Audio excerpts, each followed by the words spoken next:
네, 안녕하세요. 오늘 내일의 안녕 라이브러리 톡에 오신 것을 환영하고요. 저는 오늘 진행을 맡은 영화기자 이은선입니다. 만나서 반갑습니다.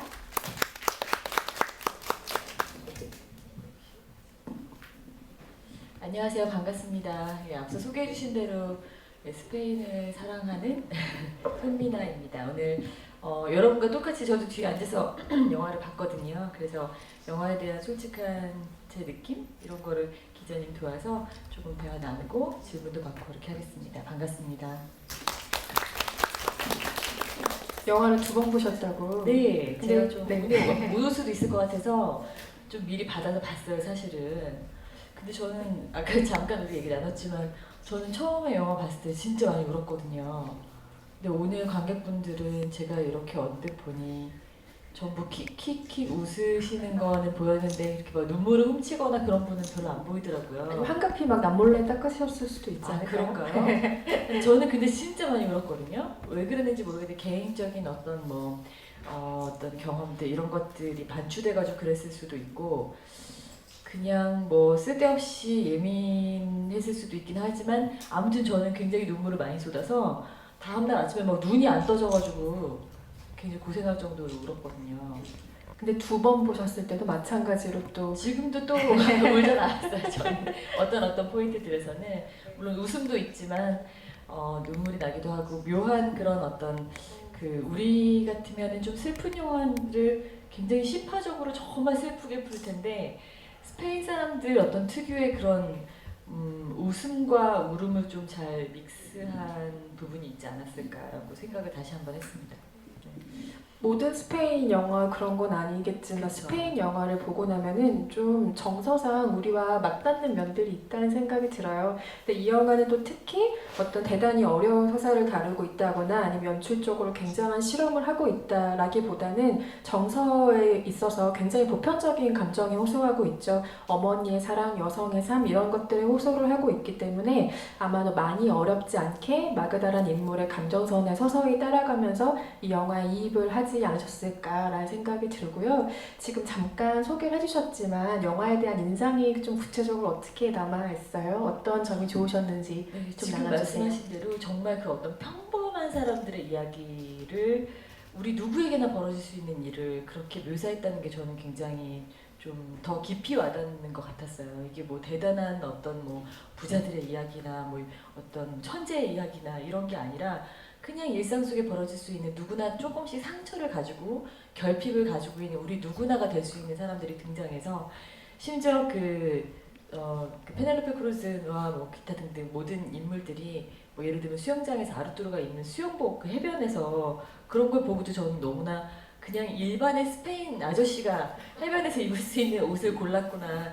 정말 그런 어떤 디테일까지도 너무나 그냥 평범한 사람들의 또 이제 아파트가 나오잖아요. 그럼 저는 스페인에서 있었으니까 보면 마드리드에 너무 전형적인 아파트의 모습이에요. 그 안에 뭐 화분 놓여 있는 자리라든가 이런 것들이 그냥 누구나 봐도 내 이야기일 수 있구나. 특히 스페인에서는 그렇게 느꼈을 것 같아서 굉장히 좀 많이 와닿았고요. 저는 제목이 조금 이 영화는 좀 주목해 볼 만하다고 생각하는데 한국어로 번역된 거는 뭐 사실 제가 생각해도 마땅한 다른 번역을 찾기 힘들었을 것 같긴 해요. 근데 저는 스페인어 제목이 원래 마마잖아요. 근데 그 마마라는 게 이제 아시는 분도 계시겠지만 엄마라는 의미를 가지고 있어요. 어머니를 의미합니다. 근데 사실은 또 다른 의미도 있어요. 여자의 유방을 마마라고 하거든요. 그래서 깐세르된 마마가 유방암이고 그런데 또 한 가지는 보통 아이들이 처음에 입을 뗄 때 맘마 맘마 이렇게 보통 다 M 그 미음 발음의 말로 처음에 시작을 하잖아요. 한국도 그렇고 뭐 전 세계가 다 그런데 스페인에서는 맘마라고 하는 것이 꼭 엄마를 의미하지 않아도 아기가 처음으로 입을 떼는 순간에 그 사운드를 마마라고 해요. 그래서 뭐랄까 제가 볼 때는 감독이 그 여성 또 엄마 이런 거를 테마로 하기도 했지만 결국은 우리들의 생명, 삶에 대해서 이야기하기 위해서 계속 이어지는 삶과 죽음에 대한 이야기들을 하기 위한 그 어떤 메타포로서 엄마를 설정하지 않았을까라고 나름대로 제목에서 굉장히 많은 생각을 저는 해봤었어요. 그래서 결국은 이 영화가 우리에게 주려고 하는 게 그런 거였던 것 같아요. 약간 인생이라는 것이 결국은 제가 아는 스페인 사람들의 삶의 철학을 봤을 때는 결코 이것을 그냥 긍정적으로만 보지 않고 삶은 어차피 고통이 반 이상이라고 바라보는 그런 시선들이 제 친구들 되게 많거든요. 그래서 그런 것들에 대한 이야기를 좀 하면서 좀 용기를 주려고 하지 않았을까? 이 영화가 좀 평범한 사람들한테 그런 생각을 좀 해봤습니다. 네. 제목이 원래 이게 올해 개봉한 스페인에서 개봉한 영화가 아니기 때문에 공개됐을 그죠. 때 제목 마마를 기억하고 계신 분들도 분명히 계실 거라는 생각이 드는데요. 방금 송민아 작가님께서 설명해 주신 것처럼 원제가 조금 더 많은 의미들을 포함을 하고 있는 것도 사실인 것 같아요. 근데 영화 마지막에 자막을 올라갈 때 보면 감독의 의도가 조금 더 분명하게 읽힌다고 네. 생각을 하는데 이 세상 모든 엄마에게가 아니라 이 세상 모든 맞아요. 여성들에게라는 어떤 존경과 경외감과 어떤 찬사를 보대는 마지막에 한 문장으로 이 영화에 대한 어떤 감독의 마음 같은 것들을 갈무리를 하는데요. 사실 마그다라는 이름이 붙었다면 아이고 또 눈물이 또 글썽글썽하시네. 아니, 왜냐면 저는 여태까지 봤던 그 어떤 크레딧이나 자막보다도 그 에이아스가 너무 가슴에 와닿았거든요. 그래서 굉장히 여자로서의 어떤 뭐 저도 그렇고 그 주변에 제가 봤던 사람들이나 어머니에 대해서까지 굉장히 많은 생각을 그 한순간에 딱 했었던 것 같아요. 다른 분들은 어떻게 느껴지는지 모르겠는데 영화 자체는 솔직히 중간에 너무 코믹한 장면도 많잖아요. 도저히 이해할 수 없는 여러분 안 그러셨어요? 갑자기 왜 의사가 수영복을 입고 거기 나타나는지도 모르겠고 너무 웃긴 장면도 있고 마지막에 정말 저도 친구랑 지금 얘기했지만 마지막에 그 노래만 안 했더라면 얼마나 좋았을까 그런 그 몇몇 장면들이 있었음에도 불구하고 그 코믹한 모든 걸 떠나서 맨 마지막에 저는 영화를 딱 보다가 집에서 에이아스라는 그 자막을 보고 정말 빵 하고 눈물이 터져 나왔거든요. 그래서 아마 그게 지금 말씀하신 그런 팩트가 아닐까. 네. 맞아요. 근데 마그다라고 제목을 짓지 않은 이유가 뭘까를 전 굉장히 많이 생각해봤거든요. 이게 그녀의 감정에 너무나 이입하는 카메라고 전 어쩌면 이 카메라 자체가 마그다가 세상을 보는 눈을 상징한다는 생각이 들었거든요. 그래서 굉장히 절망스러운 상황에서도 그가 바라보는 풍경들이라던가 그가 있는 장소 같은 것들은 한 번도 어둡거나 칙칙하거나 불쌍하거나 동정심을 일으키게 그려지지 않아요. 그래서 어떤 이 사람이 가진 생명력이라던가 삶을 향한 의지 같은 것들이 카메라를 통해서 보여진다는 생각이 들었고 아주 또 직접적으로 그가 이렇게 뒤로 고개를 넘기는 장면에서 카메라가 같이 넘어가잖아요. 그래서 그 무엇보다 이 주인공의 심경과 상황에 밀착한 카메라인데 왜 마그다가 아닌 것인가 라는 생각을 굉장히 많이 했는데 앞서서 손 작가님이 설명해주신 마마라는 단어가 스페인어에서 가진 어떤 위치라든지 의미 때문에도 그렇게 이름 지어진 것 같고요. 또 이 세상 모든 여성들에 대한 이야기를 감독이 하고 있는 건 분명하지만 그 중에서도 뭐 젠더적으로나 사회적으로나 어머니가 가지는 위치라던가 그들이 해내는 어떤 일에 대한 경외감을 분명히 표하고 있는 영화라는 생각도 들거든요. 그래서 주인공의 이름이 아닌 마마라는 부르기만 해도 우리가 뭔가 마음이 먹먹해지는 그 단어로서 이 전체를 표현한 것이 아닐까라는 생각이 들더라고요. 그리고 마지막에 그가 세상에 주고 가는 정말 선물 같은 그 딸의 의미는 또 마지막에 그 마그다의 대사처럼 누군가의 시작이자 누군가의 끝으로 연결되는 어머니와 딸을 상징하는 것일 수도 있고 앞서 과거를 살았던 여성, 지금의 여성, 미래의 여성을 또 쭉 이어주는 의미가 있다고 생각했어요. 그래서 여성, 어머니에 대한 이야기를 보편적인 감정으로 아주 잘 표현한 영화라는 생각이 들었는데 방금 말씀하신 것처럼 저도 좀 의아한 구석이 있긴 했었거든요. 스페인 사람들은 유달리 인정이 많은 것인가? 어떻게 저렇게 축구장에서 그 갑자기 쓰러진 남자를 그렇게 아무리 자기 아들을 스카우트 해줄 거라고 믿고 있지만 그럼에도 어떻게 그렇게 가족처럼 안아주고 감정을 이입하고 그럴 수가 있는가? 이 영화에 나오는 모든 인물들이 그런 것 같았거든요. 유달리 어떤 타인에게 감정을 이입하는 공감 능력이 뛰어나다고 해야 될까요? 근데 스페인 사람들이 잘 그럴까요? 이 영화가 유독 따뜻하게 그려서일까요? 영화니까 아무래도 좀 그런 면이 있을 수도 있겠지만 저는 개인적으로 충분히 스페인에서는 벌어질 수 있는 일이라고 생각해요. 그래서 사실 정말 좋게 표현하면 저렇게 감정이입이 너무 잘 되고 공감이 되고 처음 보는 사람이지만 그렇게 따라가서 진짜 도와줄 수 있는 인정이 저는 스페인 사람 분명히 있다고 생각하고 그 어떤 면에서 뭐 이게 뭐 영화하고는 조금 다른 얘기일 수도 있는데 예를 들면 친구들하고 밥을 먹잖아요. 그러면은 저는 서양 사람들은 다 더치페이한다고 생각하시지만 스페인 친구들하고는 서로 돈을 내려고 몸싸움을 하거든요. 그러니까 정말 그런 어떤 게 있긴 있는데 그 또 이제 평상시에도 보면은 우리나라 사람들만큼이나 혹은 그 이상으로 남의 사생활에 참견도 많이 하는 그런 면도 있어요. 그래서 동네 사람들이 무슨 일 벌어지면 다 알고 있고 아줌마들이 끝까지 그 어떤 그 사생활을 캐려고 뭐 질문을 하기도 하시고 그래서 그게 이제 어떤 양면을 가지고 있는 건데 굉장히 정이 많고 인정이 많고 공감하고 또 쉽게 친해지기도 하고 또 보시면 스킨십도 굉장히 많잖아요. 보면 의사하고도 우리 같으면 그냥 악수나 하고 말 사이 같은데 정말 한 가족이 나중에는 돼가지고 누가 남편인지 헷갈릴 정도로 막 이렇게 따뜻하게 안아주고 이런 게 뭐 조금 과장되면 있지만 저는 스페인에서는 분명히 그 가능한 일이라고 생각하는데요. 저도 처음에 마드리드에 유학을 갔을 때는 저런 것 때문에 너무 그 문화의 쇼크를 받아서 얘네들이 정말 왜 이러지? 막 너무 적응할 수가 없었고 그 나라가 막 싫어지는 순간까지 있었어요. 되게 순진했을 그 22살 때. 근데 지나고 나서 지금 스페인을 더 많이 알고 많이 겪고 이 사람들 보고 생각해 보니까 이게 어떤 남녀로서의 어떤 그런 뭐 이렇게 그 신체 접촉을 해가지고 뭐 가까움을 느끼고 그런 식의 표현이 아니라 굉장히 인생이라는 게 결국은 우리 모두가 다 같이 살아가는 거야. 이거는 그냥 함께 들어 올리는 공 같은 거야 라는 생각을 이 사람들은 가지고 있는 것 같아요. 그거를 제가 요즘에 굉장히 많이 느끼거든요. 스페인 친구들과 이제 우정이 길어지고 깊어지고 하면서 그래서 아마 그래서 저런 장면들이 가능하지 않을까. 물론 영화니까 조금 더 축약해서 하다 보니까 저런 장면들이 더 있겠지만 실제로 그래서 좀 그런 게 스페인에 좀 가능할 것 같아요. 제가 봤을 때는. 네. 우리의 영화 속의 놀라운 주인공 마그다 그리고 마그다 연기한 페넬로페 크루즈에 대한 얘기를 조금 해볼까요? 그 마그다를 감독이 구상하게 된 계기는 아시는 분들도 계시겠지만 미술관에 가서 청동으로 만든 조각상 같은 것들을 보다 감독이 부연된 영감을 얻었다고 하는데요. 그 스페인에서 본 것은 아니고 독일에 가서 전시회를 보다가 발견한 청동상이었는데 어떤 여인의 조각상을 굉장히 많이 시리즈로 만드는 작가의 작품을 본 거예요. 실제로 찾아보시면 그 정말 다양한 각도의 여성의 모습들을 넘버를 붙여서 넘버링으로 작품을 많이 만들었던 것을 볼 수가 있는데요. 그 작가의 이름이 토마스 슈테라고 합니다. 그래서 나중에 그 작품을 한번 찾아보시면 어떤 식의 조각들을 하는 작가인지를 쉽게 아실 수 있을 텐데요. 그 중에서 한 여인이 머리에는 삶을 이고 여기에는 죽음을 달고 너무 힘겹게 걸어가는 조각상을 보고 감독이 가슴에서는 이 사람을 파괴하는 무언가가 자라나고 자궁에서는 새로운 생명이 자라나는 어떤 여성에 대한 이야기를 떠올렸다고 해요. 그래서 그때 처음으로 시나리오로 초고를 썼고 그거를 만져서 2014년에 페넬로페 크루즈에게 전달을 해서 페넬로페 크루즈와 같이 얘기를 조금 더 만들어 가서 만들게 된 게 바로 이 마마, 내일의 안녕이라는 영화가 된 거고요.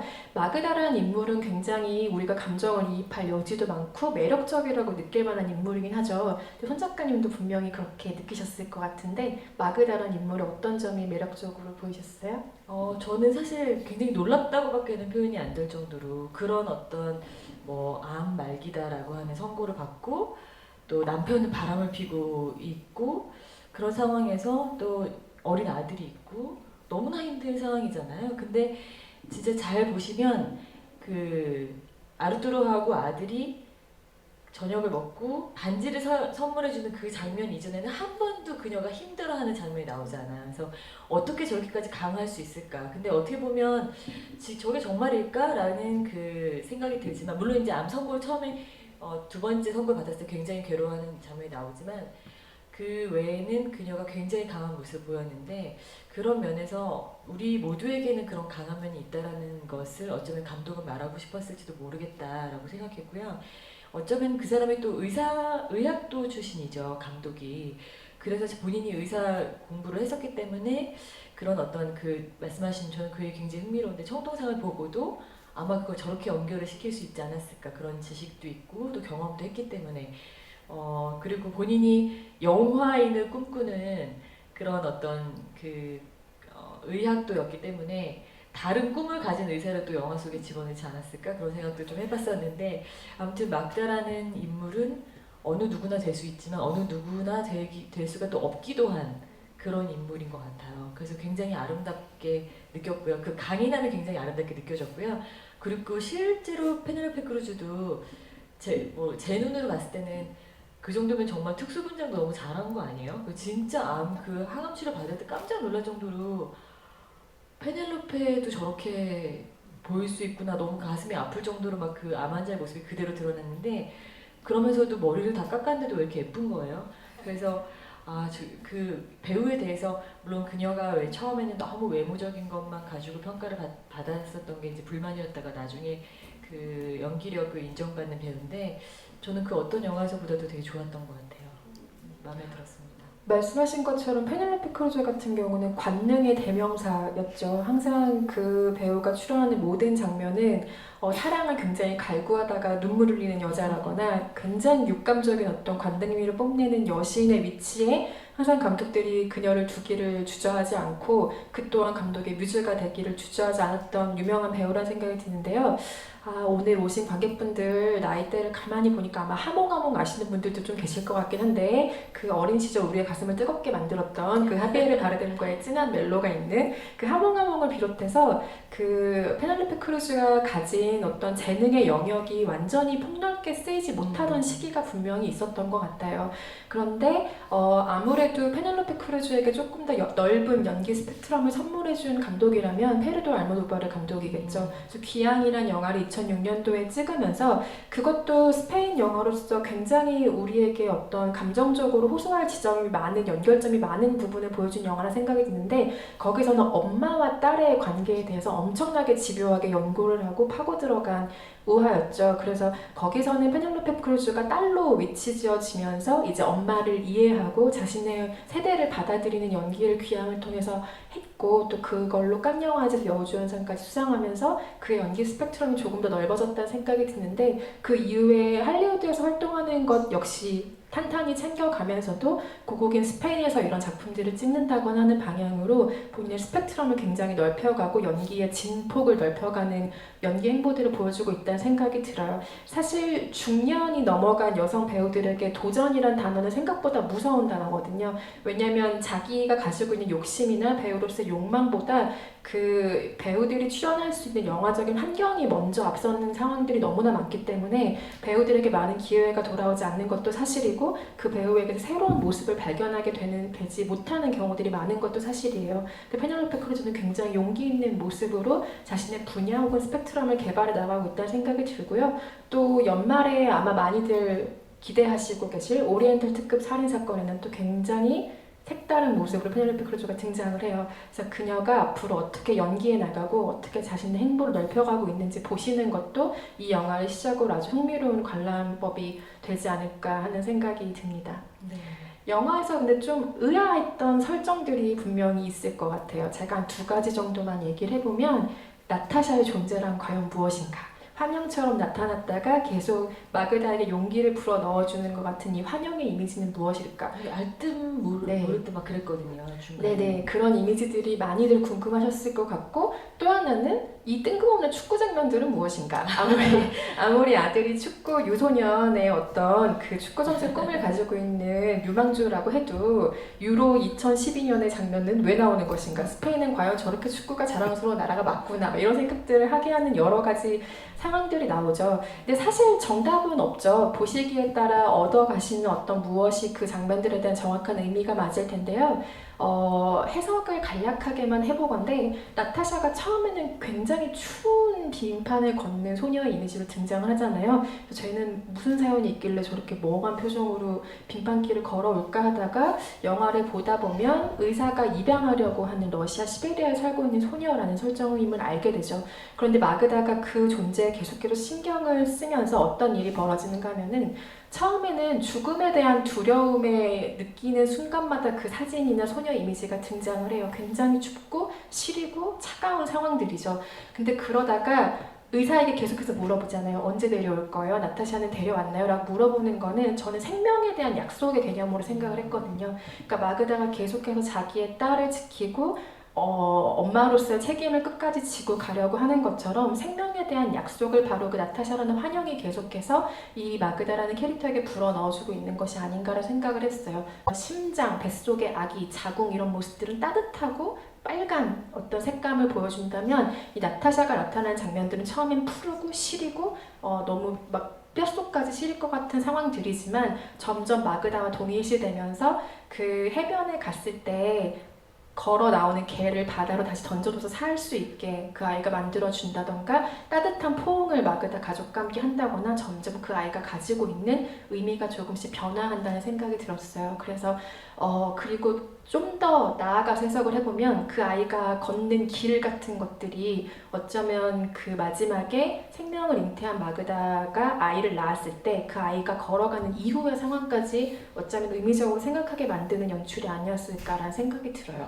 근데 축구에 관련된 거는 사실 아무리 생각을 해봐도 왜일까라는 생각을 자꾸만 하게 되죠. 근데 2012년이라는 상황이 사실 굉장히 중요한 것 같거든요. 왜요? 스페인의 2012년 같은 경우는 너무나 잘 아시겠지만 정말 최악의 경제 위기가 닥쳤던 해이기도 하고, 그리고 또 너무 자랑스러운 유로리그에서 이탈리아와의 결승에서 4대 0으로 또 대파하고 이기지 않았겠습니까? 그래서 나라의 상황으로 보면 굉장히 어렵고 힘든 상황, 그리고 너무 국가적으로 기쁜 상황들이 막 겹치는 해였던 것 같아요. 사실 영화에서 그것이 은연중에 드러나든 드러나지 않든 사회성과 인물의 관계는 감독이 계속 갖고 갈 수밖에 없는 주제 중에 하나긴 하거든요.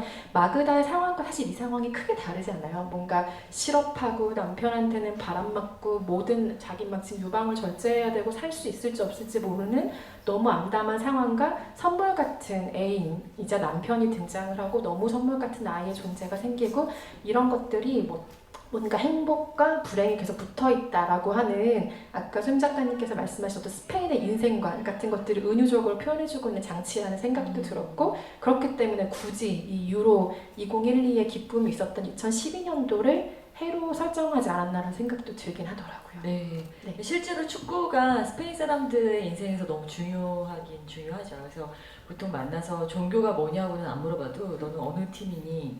그거는 이제 물어보고요. 그에 따라서 이제 완전히 편이 갈리기도 하고, 정말 저 같은 경우는 바르셀로나 친구를 만나러 갈 때 잘못 깜빡하고 레알 마드리드 그 셔츠를 넣어서 갔다가 가방을 여는 순간 이걸 버리든지 집으로 가든지 둘 중에 하나를 선택해라 뭐 이럴 정도로 정말 그들에겐 굉장히 민감한 주제인데요. 말씀하신 게 정말 딱 맞는 것 같아요. 그때 굉장히 경제 위기가 이렇게 심각한 상황 속에서 그들에게 정말 많은 기쁨을 줬던 사건일 수밖에 없어요. 우리 같으면 나라가 이 모양인데 축구 하나 이긴 게 뭐가 그렇게 중요해라고 할 수도 있는데 스페인에서는 그 의미가 완전 다를 수 있거든요. 그리고 아까 감정이입에 관한 얘기 잠깐 물어보셨지만 제가 깜빡 잊어버리고 있다가 갑자기 생각나는데 제가 몇 년도인지는 잘 기억이 안 나는데 아마 2008년이었을 거예요. 그 마드리드에서 출발해가지고 까나리아스까지 가는 비행기 한 대가 추락했어요. 뜨자마자 5분 만에 추락을 해가지고 항공사가 잘못한 건데, 우리 뭐 세월호나 뭐 이렇게 안 좋았던 사고들하고 좀 비슷하게 계속 알람이 울리는 상태에서 비행기가 1시간째 출발을 못하니까 사람들이 무섭다고 내보내달라고 계속 그랬는데 안 열어줬거든요. 그래서 가족들한테 그 사람들이 막 기가 막힌 메시지들과 영상을 다 보내놓은 상태에서 비행기가 뜨자마자 5분인가 10분 만에 추락을 했고, 그때 거기는 까나리아스라는 어떤 그 휴양지로 가는 비행기였기 때문에 대부분이 신혼부부나 아니면은 가족 단위로 다 이제 세상을 떠난 거예요. 근데 그 일이 벌어졌을 때 사고 수습을 하고 뭐 이런 것보다 더 심각하게 그들이 빨리 처리를 하고 더 뉴스에도 많이 나오고 더 많은 힘을 쏟았던 게 뭐였냐면, 우리 같은 보상을 어떻게 할 것이고 뭐 누가 어떻게 됐는데 사건 수습을 어떻게 할 거고 이게 더 먼저 했는데, 여기는 제일 먼저 사람들이 정신적인 충격을 너무 많이 받는다는 거예요. 그래서 특히 항공사에 일하는 모든 스튜어디스와 파일럿들을 다 심리치료사가 와서 바로 만나는 작업부터가 그들이 하는 첫 번째였어요. 왜냐면 다른 비행기 운항까지도 영향을 미치면 안 된다 이래가지고, 저는 그때 그 뉴스를 보면서 같이 막 울기도 했었는데, 아니 어떻게 저런 일을 가장 먼저 스텝으로 할까. 근데 그 정도로 그 사람들에게는 공감이라는 것이 중요하고 함께 무언가 한다는 거, 그리고 감정적으로도 굉장히 이게 좀 풍부한 사람들이어서 아마 경제적으로 많이 안 좋고 그런 상황이었지만 축구처럼 자기가 거의 종교보다 더 중요히 생각하는 스페인 사람들에게 중요한 그 스포츠 경기에서 그 축구도 결국은 여러 사람이 함께 하는 거잖아요. 그런 게 굉장히 이 떼샷으로 뭘 하는 게 되게 많고 스페인은 굉장히 중요하거든요. 가족이라는 것도 중요하고 친구들의 그룹도 중요하고 뭐든지 함께 우리라는 게 굉장히 중요한 사회 속에서 그런 상황 속에 축구가 유럽컵에서 이겼다는 건 아마 굉장히 큰 의미였을 거고, 지금 말씀을 들어보니까 너무나 그 비유가 맞는 것 같아요. 막다의 그 상황과 또 그 축구 이겼을 때 그 상황하고 그녀가 이제 맞이하게 되는 새로운 생명이라든가 해서 아까 말씀드린 것처럼 저는 그 마마라는 그 단어의 마지막 의미처럼 정말 생명이나 삶이라는 거를 결국은 이 감독이 다루려고 했다는 생각이 저는 굉장히 개인적으로 들거든요. 그러니까 여자에 대한 이야기를 하고 있지만 사실은 가만히 보면 우리들의 모든 관계, 부모와 자식이나 뭐 남자 뭐 여자의 관계도 있지만 또 의사와 환자의 관계도 있고 그냥 친구의 관계도 있고 별의별 관계들이 다 나오고 그런가 하면 우연과 운명이 계속 교차하잖아요. 되게 우연히 그 남자를 만났는데 결국 그게 운명이었고 이런 것들이 교차하고 또 엄마와 아들의 이야기를 하기도 하지만 삶을 어떻게 살 것인가 그 선생님이라는 직업 때문에 그 설정 때문에 나오기도 하지만 그들의 철학이 거기 굉장히 많이 나오기도 하고 죽음이라는 테마도 나오고 저는 정말 다양하게 진짜 많은 그 테마들을 다루고 있는 영화라고 되게 느껴졌거든요. 그래서 어쩌면 그 모두가 하나로 묶인 것이 인생이고 살아가는 것이다라는 이야기를 하고 싶어서 어쩌면 그래서 그런 설정들이 나오지 않았을까라고 생각이 됩니다. 네. 맞아요. 이호가는 다른 영화도 그렇지만 인생관, 어떻게 살아야 할 것인가에 대해서 굉장히 많은 생각을 하게 하는 영화이기도 한데요. 소민아 작가님께서는 또 이 영화를 보고 본인의 인생관을 한번 생각해 보셨을 것 같기도 하고 또 하나 연결점을 찾아보자면 알랭드부통의 인생학교 서울 분교장이시잖아요. 네. 또 뭐 어떻게 살아야 할까라는 질문들을 굉장히 많이 받으실 것 같고 인생관에 대해서 누구보다 확고한 의지를 가지고 삶을 개척해 나가는 한 명의 여성이라는 생각이 드는데요. 그래서 마그다의 인생관을 보시고 본인의 인생관을 돌아보셨을지 않았을까가 좀 궁금했어요. 네. 네, 인생관에 대한 얘기를 좀 해주시죠. 네, 사실은 제가 뭘 잘 알아서 인생학교를 하는 건 아니고요. 저야말로 계속 방황하고 있기 때문에 저는 우리 모두는 방황할 수밖에 없고 죽을 때까지 방황하는 존재라고 생각하는데 단지 제가 방황하고 있다는 사실을 저는 되게 잘 인식하고 있는 것 같아요. 그래서 거기에 대한 해답을 찾고 싶고 다른 분들하고도 그걸 같이 노력하고 싶어서 인생학교를 하는 건데 제가 얼마 전 며칠 안 됐죠? 며칠 전에 스페인에서 돌아왔어요. 친구가 결혼을 해가지고 그 하몽하몽의 배경이 됐던 포르멘테라에서 멀지 않은 작은 섬에서 친구가 결혼식을 했어요. 그래서 거기를 가서 한 일주일 있다 하는데 이번에도 다시 한번 느꼈지만 사실 막다의 그런 어떤 그 인생관 같은 것이 많은 대부분의 스페인 사람들의 인생관인 것 같아요. 웬만한 사람들의. 그러니까 예를 들면 친구들이 부모의 죽음이나 형제의 죽음을 맞이하는 모습을 제가 여러 번 목격했는데 무조건 그거 자체, 슬픔 자체에다가 많은 포커스를 하지 않아요. 그 사람들은 너무 신기할 정도로. 그럼 그들을 사랑하지 않아서 그런가? 그럼 그게 또 아니거든요. 그게 아니기 때문에 언젠가 죽음은 우리에게 올 것이라는 걸 완전히 전제하고 스페인 속담에 인생은 산부인과 의사의 손에서 장의사 손으로 가는 길이다라는 그런 속담이 있을 정도로 태어나는 순간부터 우리는 죽음을 전제로 하고 있는 그런 존재다. 숙명이 그렇다라는 걸 인정하고 살아가니까 지금 현재를 굉장히 즐기려고 노력하거든요. 흔히 요즘 말하는 욜로라는 게 뭐 그런 거겠지만 저는 욜로라는 말이 나오기 전부터도 스페인에 살면서 친구들한테 너는 너무 미래에 대한 걱정이 많아. 너는 왜 이렇게 나중을 위해서 현재를 희생해. 제발 그렇게 살지 마. 라는 이야기를 스페인 친구들한테 굉장히 많이 들었고 그래서 갈 때마다 그게 일주일이든 1년이든 제 자신이 많이 바뀌어서 돌아오는 걸 느껴요. 이번에도 다시 한번 예방주사 잘 맞고 돌아온 기분인데 정말 지금 느낄 수 있는 어떤 기쁨이나 내가 할 수 있는 것들, 경험들 그런 것들을 좀 미루지 말고 살자. 그게 저의 인생관인 것 같아요. 그래서 지금 우리가 할 수 있는 것을 최대한 많이 나를 발견하고 그것이 이 사회에 어떻게 쓰일 것이고 어떻게 더 기쁨을 누릴 것이고 어떻게 더 많이 사랑할 것이고 이런 거를 좀 조금이라도 더 생각할 수 있으면 얼마나 좋을까. 대부분은 이 세상에 목소리에 귀를 기울이고 너무 미래를 바라보고 많은 것을 참고 인내하고 우리는 동양에서는 그게 굉장히 미덕이긴 한데 그러다 보니까 우리가 영원히 살 것도 아닌데 도대체 그 다음은 무엇이 남는가라는 생각을 하게 되죠. 그래서 무조건 그 지금 현재만을 생각하고 내일을 잊어버리자는 아니고 그보다 미래보다 과거보다 어쩌면 지금 그리고 지금 내 앞에 주어져 있는 것에서의 최선 그 다음에 내 자신 그리고 나를 둘러싼 것들 그런 것들에 대해서 조금 우리가 더 생각을 해보면 어떨까라는 메시지 그거를 저는 막다에서 받은 것 같아요. 마그다에게서 받은 것도 분명 있으시지만 원래 좀 닮은 인생관을 가지고 있다는 생각이 드는데요. 그랬을 수도 있어요. 네. 근데 저는 제가 저런 슬픈 그 운명을 겪었을 때 과연 저렇게 강해질 수 있을까는 잘 모르겠어요. 그렇지만 그래서 굉장히 존경스러운 면이 있었지만 되도록이면 그 어떤 일이 내 앞에 놓여 있다 하더라도 지금 현재 그것을 좀 즐겨야겠다라는 생각을 하고 노력은 하는 편이에요. 네.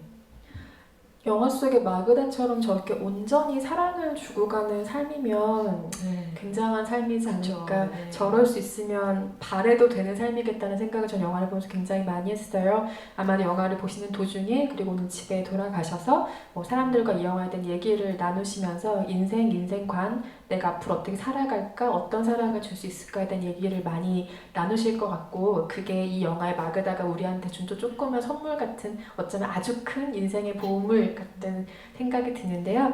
관객 여러분들도 영화 어떻게 보셨는지 굉장히 궁금하고, 또 혹시 질문이 있으실 관객분들도 계실 것 같아서 관객석으로 마이크를 넘겨볼까 합니다. 질문이 있으시거나 같이 감상을 나눠주실 관객분이 계시면 손을 들어주세요. 마이크 전달해 드릴게요. 일단 순서대로 드릴까요? 저기 가운데 계신 관객분께 먼저 드릴게요. 네.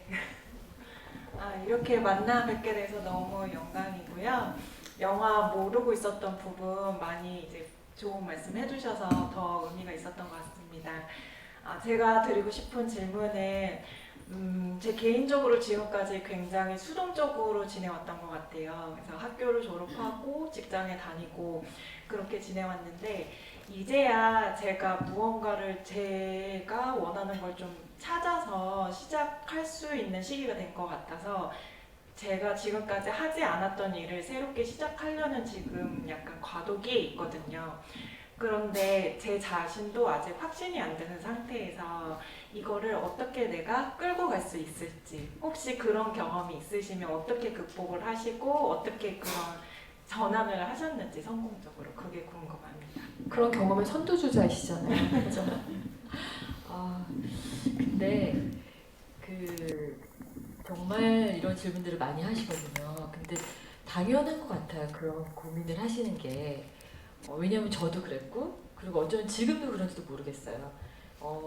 저는 어떤 답을 알아서 한 스텝을 밟아 나갔다기보다, 예를 들어서 저는 회사를 그만둔 지금 10년 됐는데 아직도 그거에 대한 질문을 정말 많이 받거든요. 근데 그때 어떻게 그럴 수 있었느냐, 어떻게 용기를 냈느냐라고 물으신다면 솔직한 대답은 몰라서였던 것 같아요.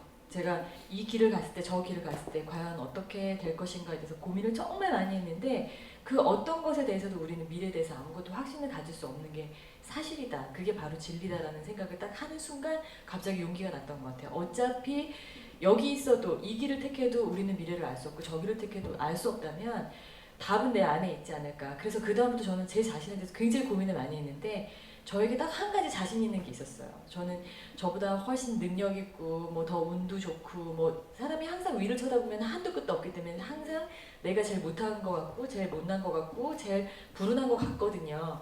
그럼에도 불구하고 한 가지 나에게 자신이 있었다면 그거는 어떤 무대에서도 최선을 다할 수 있는 자신이 있었어요. 그래서 그렇다면 그것이 뭐 A라는 길이든 B라는 길이든 그냥 나가서 열심히 한번 해보면 되겠다라는 생각으로 나갔던 거지 어떤 답이 있거나 그걸 알아서 갔던 건 정말 아니고요.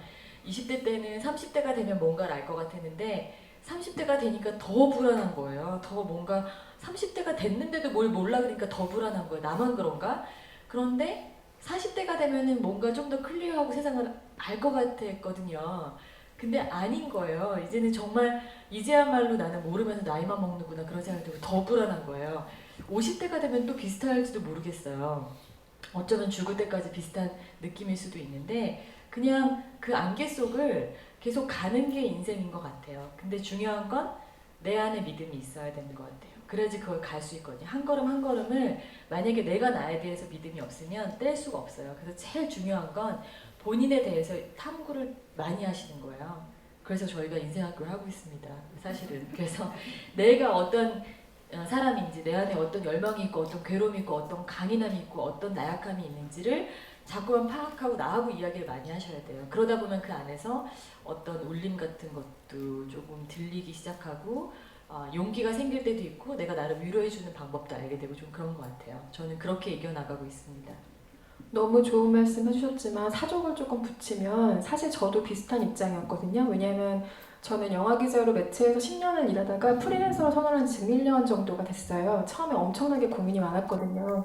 여기를 이 안온한 자리를 박차고 나갈 때가 먹고 살 수 있을까? 그는 정말 가장 기본적인 고민이죠. 근데 저는 말씀하신 거 외에 제가 하는 선택을 믿거든요. 그게 무슨 말이냐면은 좀 이상한 얘기가 될 수도 있는데 우리가 점심 메뉴 같은 거 엄청 고민하잖아요. 뭐 중국집에 전화할 때 예를 들면 뭐 짜장면 먹을까 짬뽕 먹을까를 얼마나 치열하게 고민을 해서 선택을 합니까? 근데 점심 메뉴 하나도 그렇게 나의 선택을 고민을 하는데 나의 앞일에 대해서 내가 전혀 허투루 생각하지 않았다는 믿음이 있어요. 그게 은연중이든 아니면 아직 내가 말로써 정리가 되지 않든 파악을 하지 못했든 설마 짜장면 먹을까 짬뽕 먹을까 보단 내가 깊이 고민을 했겠지. 그러니까 선택을 했겠지라는 믿음이 있거든요. 그래서 저는 항상 제 모든 선택이 흔들릴 때마다 그래 짜장면 짬뽕 뭐 이렇게 생각을 하는 버릇이 있거든요.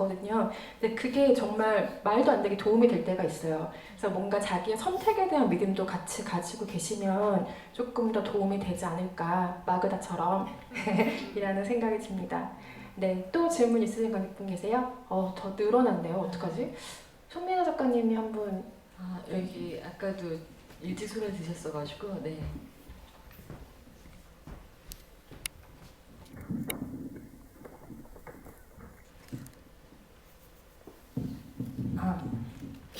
네, 여기 이런 톡 프로그램을 알고 예매는 했는데 어떤 분이 나와서 진행을 할지는 사실은 모르고 오거든요. 공개가 되는지는 모르겠지만, 근데 이렇게 또 그러니까 저는 화면에서 많이 봤으니까 그런 분들이 오셔서 이런 얘기 들으니까 더 이렇게 의미 있는 것 같고 좋은 시간 되고 있는 것 같고요. 제가 영화를 보면서 사실은 궁금했던 점들이 몇몇 가지가 있었었는데.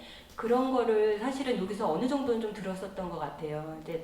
그런데 이제 제가 생각하고 있었던 부분에 대해서 이제 어떻게 생각하시냐 이런 의미로 질문을 드리고 싶은 것도 있고 진짜 이게 무슨 의미인데 이런 장면을 넣었을까라고 궁금해서 질문 드리는 것도 있는데 처음에 그 마그다가 거기 설명에 그러니까 막달레나의 줄임말 이런 식으로 설명에 나오더라고요.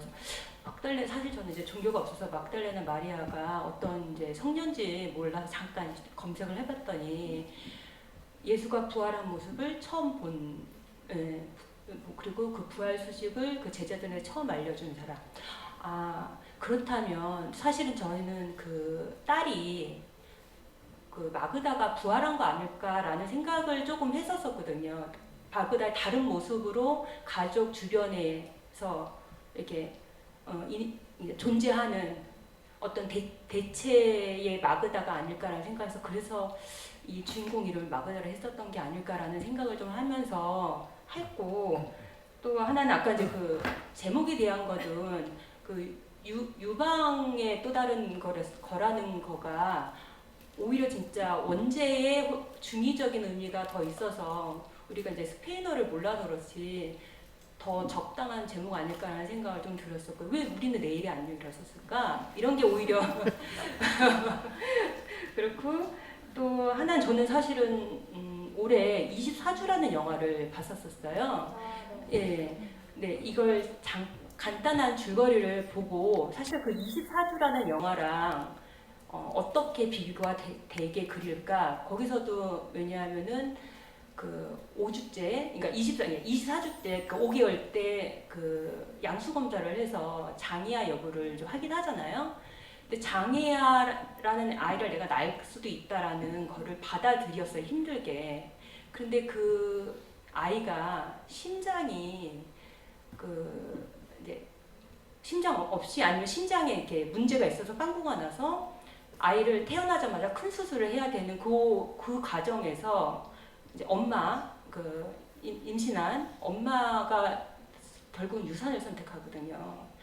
저는 그 과정이 사실은 결국 유산이었지만 자기를 위한 거가 아니고 이 아이를 내가 어떻게 키워야 되는 거에 대한 불안감 그런 게 아니고 아이를 위해서 선택한 거였거든요.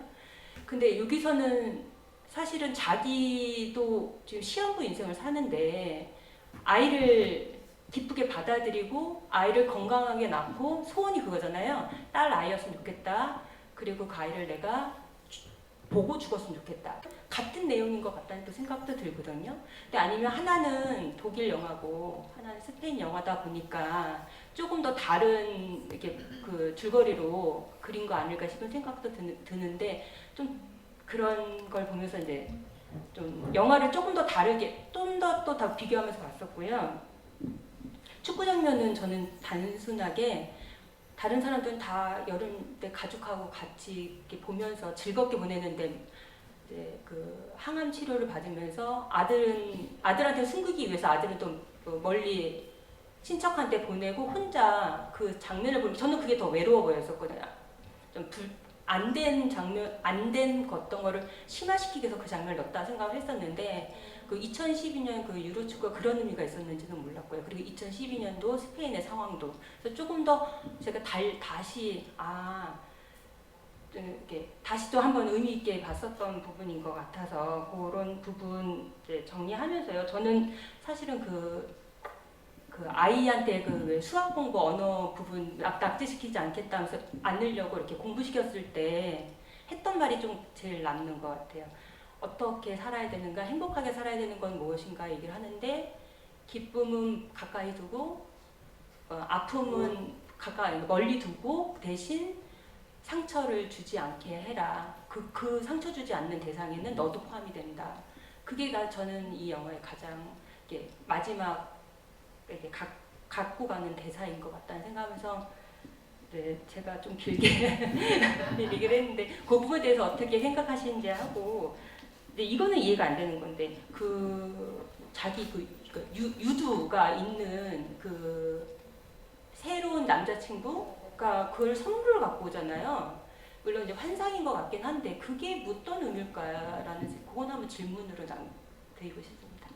일단 마그다라는 이름이 스페인에서 흔한가요? 뭐 철수영이 이런 느낌처럼? 막달레나는 꽤 있죠. 예, 그리고 줄임말을 많이 써요 원래. 그리고 줄이기도 하고 끝을 바꿔요. 친해지면서 저는 스페인 친구들이 미나 대신에 미니따라고 부르고 뭐 까를로스, 까를리또 뭐 이렇게 이름이 바뀌기도 하고 이제 긴 이름은 좀 줄이기도 하고. 그래서 막다는 막달레나의 준말인데 막달레나가 사실 저는 남미에서도 많이 보긴 했어요. 남미에서. 좀 더 전통적인 이름 같아요. 그러니까 우리로 치면 좀 옛날 이름 같은 느낌이 나서 너무 천주교적인 이름이니까 요즘 현대적인 이름은 아니지만 그래도 예, 아주 뭐 레어한 이름은 아니죠. 예. 중간에 마리아 막달레나에서 따와서 마그다라는 설명을 잠깐 하는 부분이 있잖아요. 근데 이 영화에서 주인공의 성향으로 보건대 뭐 종교에 크게 의존하는 성격이 있다거나 아니면 본인이 신을 굉장히 믿는다거나 하는 성격도 또 아니죠. 오히려 신보다는 자기 자신을 믿고 나아가는 여자라는 생각이 들어서 사실은 마그다가 마리아 막달레나와의 어떤 연관성을 크게 가지고 있는 것 같진 않다는 생각이 들고 다만 궁금하실까봐 부연 설명을 하자면 마리아 막달레나는 성경에서 말씀하신 의미가 맞아요. 예수의 부활을 가장 처음에 목격한 성녀이자 그리고 예수의 제자들 가장 가까이 있었던 성녀이기 때문에 예수의 모든 가장 중요한 순간들을 목격한 성녀로 기록이 되고 있거든요.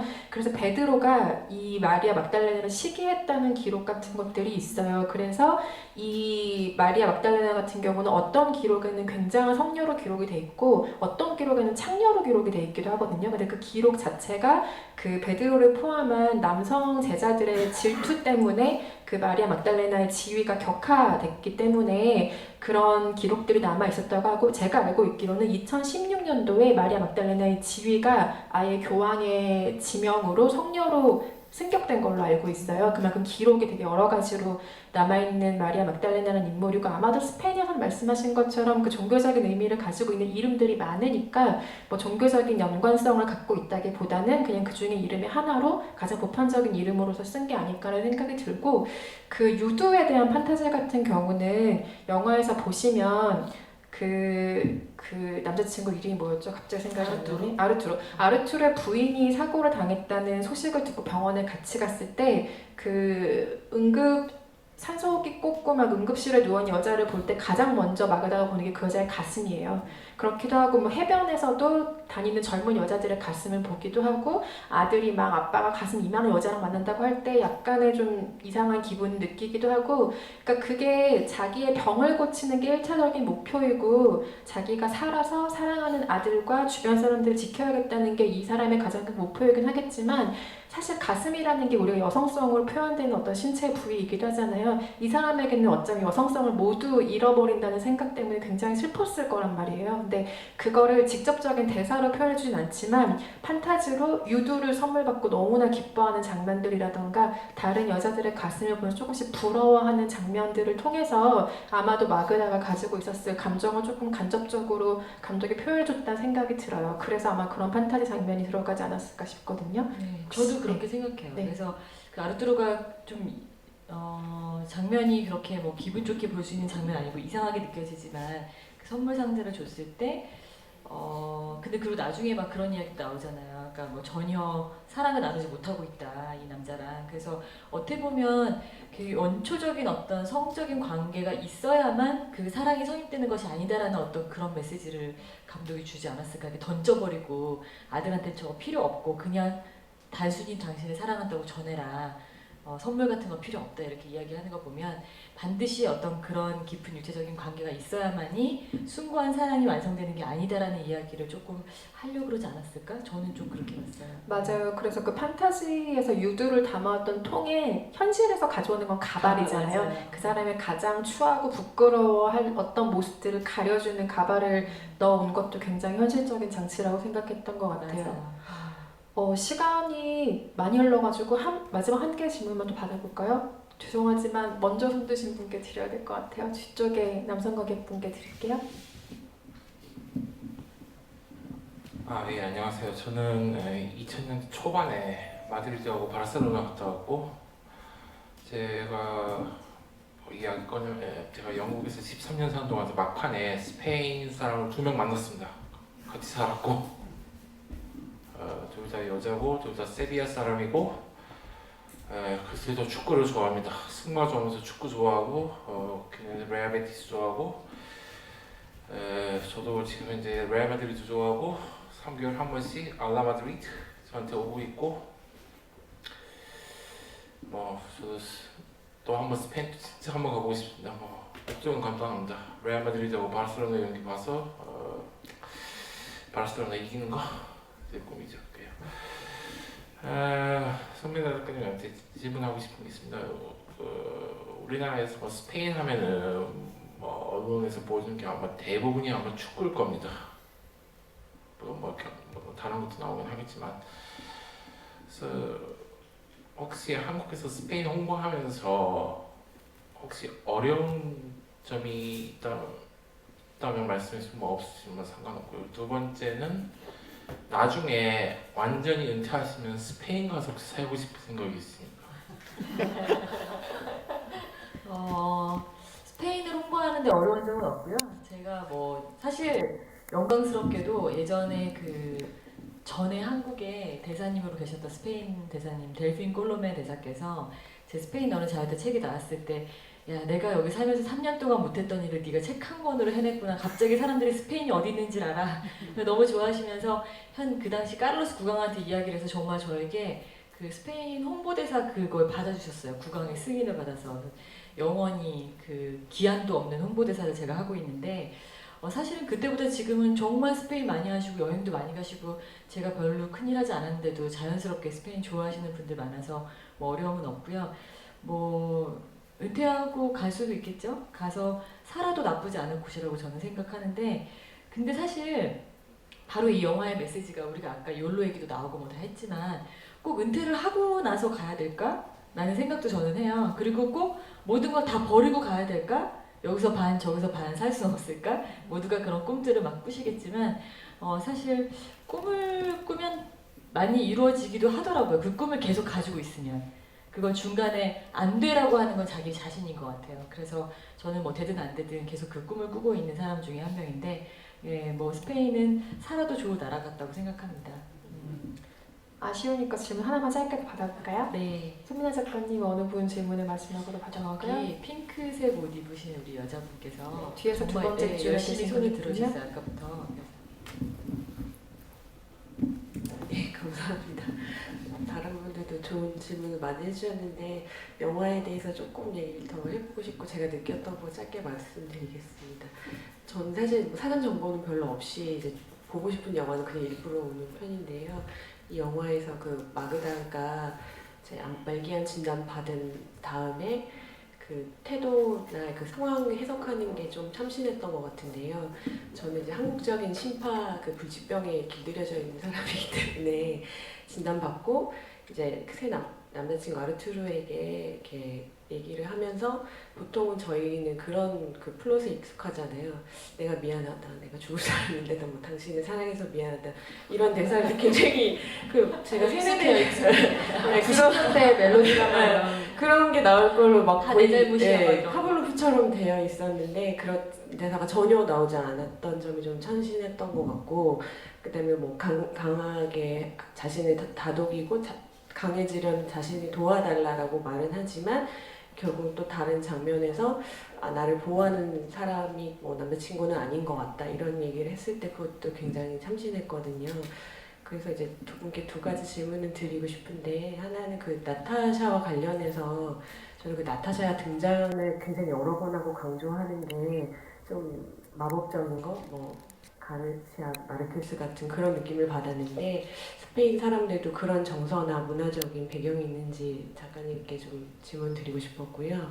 두 번째는 이제 그 마지막에 결국은 이제 그 마그다가 임신을 유지를 하면서 자기가 생명을 잃을 것까지 이제 고려하면서 출산을 이제 하게 되는데 그런 어떤 고전적인 여성의 역할, 즉 임신하고 출산하고 생명을 이어가고 하는 그런 설정이 이 영화에서 필수적이었다고 생각하시는지가 좀 궁금합니다. 신화적인 작치나 어떤 판타지 같은 것들을 많이 경험하신 것 같으세요? 문학이나 어떤 영화나 이런 것에 대해서? 스페인 네, 배경으로요. 네. 그래서 사실 저는 대학교 때 그런 거를 공부했고 쭉 끊이지 않고 거의 20년째 스페인하고 인연을 맺고 계속 그렇게 하다 보니까 저는 친구들한테 욕 진짜 많이 먹어요. 너는 왜 이렇게 환상 속에 살고 있고 정신 좀 차려라. 너무 꿈을 꾸는 몽상가다. 그게 말이 돼 과장됨 하지 마 이런 얘기하는데 저는 문학과 영화에서는 얼마든지 그 상상의 어떤 한계를 다 폭발시켜도 된다고 생각하는 사람이기 때문에 그런 판타지를 분명히 가지고 있는 것 같아요. 스페인 사람들 어느 정도. 계속 꿈꾸는 사람들인 것 같아요. 모두가 몽상가들이고 뭐 약간 정도의 차이는 있겠지만 그래도 뭐 전부 다 그런 어떤 마술적 사실주의 정도까지는 아니어도 그래도 어느 정도까지는 그게 있다고 생각을 하고요. 제가 생각했을 때 나타샤는 두 가지 의미인 것 같아요. 그러니까 엄마가 죽고 딸이 태어났잖아요. 그리고 더더군다나 눈을 뜨고 이렇게 죽어있는 상태에서 그 아이는 꼼지락꼼지락 하는 장면이 나와요. 마지막에.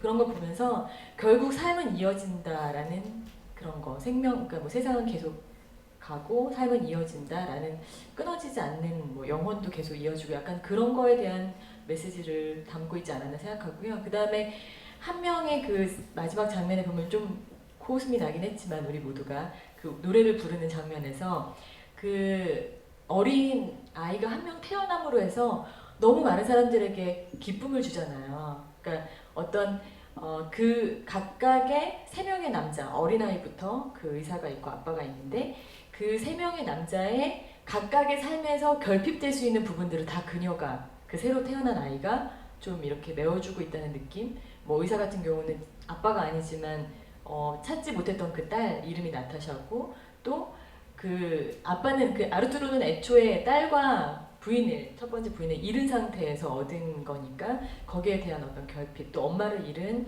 그 아들 나니에게도 그런 선물인 것 같고 해서 한 명의 그 하나의 생명이 태어남으로 해서 얼마나 많은 사람들의 인생에 의미가 될 수 있는지를 좀 말해주는 그런 장치가 아닐까라고 생각했습니다. 네. 두 번째 질문이 뭐였죠? 지금 대답을 해주셨어요. 아, 그런가요? 네, 네, 생명이 네. 이어지는 것들에 대해서 어떤 필수적인 장치였을까? 아, 네, 하는 저는 얘기를 그렇게 했죠. 생각해요. 네, 네. 저도 마찬가지 의견인데요. 사실 그 삶에 대한 의지를 불태우는 게 꼭 아이가 아니어서도 뭐 상관은 없죠. 이게 뭐 모성에 관한 이야기 때문에 그렇게 흘렀지만 뭐 마지막 잎새는 잎새 보고도 그렇게 사는데요. 뭐 그게 뭐 식물이어서도 상관없고 뭐 동물이어서도 상관없고 자기가 의지를 불태우는 그 대상이 꼭 아이가 아니어서도 상관은 없겠지만 그래도 여기서는 마그다의 생명이 너무 짧게 끝나는 것에 대한 어떤 보상 같은 의미라고 생각하거든요. 그가 세상에 주고 간 선물, 말씀하신 것처럼 남아있는 사람들의 삶을 봉합하는 의미로서의 선물이기도 하지만 끝까지 살지 못했던 여성으로서의 마그다의 삶을 연장해준다는 의미도 이 영화에 있는 것 같아요. 그래서 다소 진부한 설정이긴 하지만 그리고 우리가 어머니에 대한 어떤 보편적인 이미지를 떠올렸을 때 상상할 수 있는 가장 기본적인 이야기이긴 하지만 그렇기 때문에 또 보편적인 울림을 주고 있는 영화라는 생각이 들거든요. 그래서 이 영화의 스토리 상에는 필요한 결말이었다라는 생각이 드네요. 네. 오늘 긴 시간 동안 관객 여러분들 차분하게 자리 지켜주셨는데 마지막으로 끝인사 한마디 해주시고 저희 자리 마무리하겠습니다. 네, 정말 영화를 저는 제가 개인적으로 생각했을 때는 제가 20년 전 스페인어 처음 배울 때 이런 거에 익숙하지 않은 상태에서 이걸 봤을 때를 생각하면 받아들이기 힘든 부분들도 많고 정서상으로 되게 안 맞는 부분, 물론 맞는 부분도 있지만 굉장히 충돌하는 부분들도 있거든요. 제가 처음에 느꼈을 때는 스페인에 제가 마드리드 대학교 때 가서 살았을 적에 수요일마다 거기는 극장이 지금 어떤지 모르겠는데 수요일마다 여자는 공짜였어요. 그래서 이렇게 좋을 수가. 그래서 매일 수요일마다 가가지고 매일매일 영화를 팝콘 들고 봤는데 너무 쇼킹한 장면이나 너무 야한 장면이나 도저히 우리 문화적으로 이해할 수 없는 것들이 되게 많았던 그런 기억을 가지고 있어요. 근데 어쨌든 그럼에도 오늘 오신 관객분들은 정말 너무나 그런 부분들까지 다 굉장히 깊이 이해하시고 받아들이시고 함께 공감하는 시간을 가지셨던 것 같아서 되게 기쁘고요. 좋은 질문들 많이 해주셔서 감사드리고 또 오늘 기자님하고 이런 거 같이 하게 됐는데 너무 즐거웠습니다. 저도 많이 배워가지고 가는 것 같아요. 예, 감사합니다. 네, 오늘 시간 관계상 많은 분들의 질문을 더 받아들이지 못하는 점은 항상 관객과의 대화할 때마다 남는 아쉬움인데 다음에 또 다른 기회에서 뵀으면 좋겠고 내일 안녕 오늘 뜻깊게 보시고 이 자리가 좋으셨다면 내일 개봉이니까 여러분 다양성 영화는 첫 주 개봉 때 시즌이 정말 중요한 거 아시죠? 좋은 입소문 많이 내주시기 부탁드리겠습니다. 오늘 감사합니다. 안녕히 가세요.